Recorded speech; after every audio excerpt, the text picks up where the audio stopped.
વડોદરા શહેર જિલ્લા નિવૃત્ત પોલીસ ગ્રુપ પરિવાર દ્વારા આજરોજ ગુજરાતની સરહદ મહારાષ્ટ્ર બોર્ડર પાસે આવેલ ગામ ઝરવાની તાલુકો ગરડેશ્વર જિલ્લો નર્મદા ખાતે વસ્ત્રદાન અન્નદાન કીટનું વિતરણ કાર્યક્રમ વિનામૂલ્યે કરવામાં આવ્યું। આ પ્રોગ્રામ તારીખ 30/1/2025થી પવિત્ર દાન પુણ્યના મહિના નિમિત્તે ઝરવાની શ્રી ગજાનન મહારાજના આશ્રમ થકી 500થી 600 આદિવાસી બાળકો, વૃદ્ધ મહિલા, પુરુષોને વસ્ત્રદાન, અનાજ કીટ, સ્વેટર, કરિયાણું, ક્રિકેટ કીટ, ચોકલેટ, બિસ્કિટ, ચવાણું, ગેસ સગડી વગેરે આપવાની મહાસેવા મહાયજ્ઞ પ્રત્યક્ષ કે પરોક્ષ રીતે યોગદાન આપનાર તથા સેવામાં આવનાર પોલીસ પરિવારના તમામ પરિવારજનો તથા આજરોજ શુભેચ્છા અભિનંદન આપનાર તથા નિસ્વાર્થ સેવા રૂપે પોતાના વાહનો લાવનારના તમામનો હું હૃદયપૂર્વક આભાર વ્યક્ત કરું છું। પ્રમુખ કિશોર કેસરકર સાહેબે ગ્રુપના તમામ સભ્યોને ધન્યવાદ આપી અભિનંદન આપ્યા છે।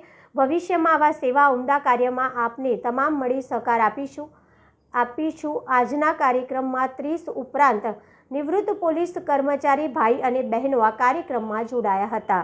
પોલીસ કર્મચારી ગ્રુપ વડોદરાના માનનીય પોલીસ કમિશનર શ્રી કોમર સાહેબ, ડીસીપી શ્રી તેજલબેન પટેલ અને સંયુક્ત પોલીસ કમિશનર ડૉક્ટર લીનાબેન પાટીલ તથા હેડક્વાર્ટરના આરપીઆઈ MM રાઠોડ સાહેબ, શેખ સાહેબ, પટેલ સાહેબ અને ભૂતપૂર્વ વડોદરા શહેરના પોલીસ કમિશનર જેમના પ્રેરણા સ્વરૂપ આજે અમારા ગ્રુપ વડોદરા શહેરમાં 6 વર્ષથી કામ કરી રહ્યા છે એવા શ્રી અનુપસિંહ ગેહલોત સાહેબના આશીર્વાદથી અને વડોદરા શહેરના મારા પોલીસ પરિવારના નિવૃત્ત ચાલુ પરિવારના તરફથી પુણ્યદાન રૂપે તથા વડોદરા શહેરના જુદા જુદા વિસ્તારના નાગરિકો તરફથી પુણ્યદાન રૂપે કપડાં, સાડીઓ, અનાજ, કઠોળ, તેલ, પછી ક્રિકેટનું સામાન વગેરે જે અમને મળેલું તે અહીં 500થી 600 આદિવાસી પરિવારોને અમને વહેંચણી કરેલ છે અને આ પુણ્યનું કામ કરવા માટે આવેલ છે। એ બદલ જે લોકોએ અમને પ્રત્યક્ષ કે અપ્રત્યક્ષ રીતે સેવામાં મદદ કરેલ છે એ તમામનો કોઈના નામ રહી જાય એ તમામનો વડોદરા શહેર પોલીસ ગ્રુપ વતી હું ખૂબ ખૂબ આભાર વ્યક્ત કરી તમામને અભિનંદન આપી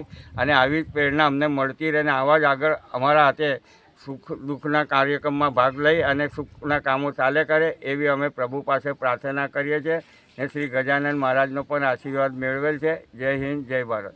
કયા ગામમાં તમે આવેલા છો? અમે નર્મદા જિલ્લાના છેવાડાનું ગામ છે, ઝરવાણી ગામ છે। એ ગામની અંદર મમતા દીદી અને મદનપુરે જે આ સેવાનું કાર્યરત ચાલુ કરેલ છે અને અહીં આશ્રમ બનાવી છે એ આશ્રમ થકી અમે અત્યારે લગભગ 500થી 600 આદિવાસી પરિવારોને નાના બાળકોથી લઈ વયોવૃદ્ધ સુધીના અમે ચપ્પલ, કપડાં, સ્વેટર, અનાજ, ચોકલેટ, બિસ્કિટ, ચવાનું વગેરેની વહેંચણી કરેલ છે અને સાક્ષાત અમને એમનામાં ભગવાનનો વાસ દેખાય છે એ બદલ બી અમને બહુ ગર્વ અનુભવીએ છીએ।